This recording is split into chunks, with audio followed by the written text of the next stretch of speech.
ሰላም ዶክተር አንተነህ ነኝ። ዛሬ ማውራት የምፈልገው አንዳንድ ሰዎች ክሊኒኬ ይመጡና ቦርጬ በጣም ተለቀ እና ማስመጠጥ እችላለሁ ወይ ብለው ይጠይቁኛል። አንዳንዴ ያለው ቦርጭ የሚጨበጥ ቦርጭ ከሆነ መምጠጥ ይቻላል። አንዳንዴ ቦርጩ በጣም ከበዛ እና ክብደታቸው በጣም ብዙ ከሆነ በሰርጀሪ በመምጠጥ ሳይሆን መጀመሪያ በዳየት እና በመድኃኒት ከተከሳ በኋላ ስቲል የሚጨበጥ ሲቀር ያኔ መምጠጡን ነው የሚያዋጣው። ነገር ግን አንዳንዴ ደግሞ ምን ይሆናል፣ የሚጨበጥም አለ፣ ግን የበለጠ ያለው ደግሞ ከጡንቻችን በፊት ያለው ስብ ነው። ሁለት አይነት ስብ አለ።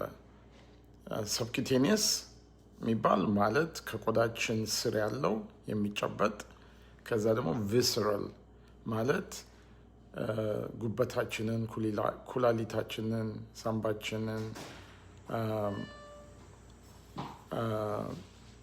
ልባችንን እንትን የሚለው ከቨር የሚያደርገው ስብ ቪስራል ስብ ይባላል ወይ አዲፖሲቲ ይባላል። ማለት ውስጥ የሚገኝ ነው።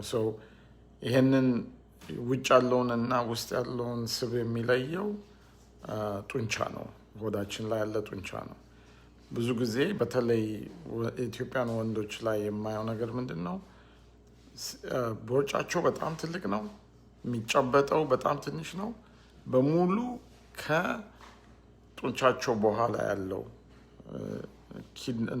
ኩላሊታቸውን፣ ሳምባቸውን፣ ልባቸውን፣ ጉበታቸውን የሚከቨር የሚያደርገው ነው የሚበዛው። እንደዛ በሚሆንበት ጊዜ በጣም ብዙ የጤና ፕሮብሌም ስለሚያመጣ ያንን መጠንቀቅ ያስፈልጋል።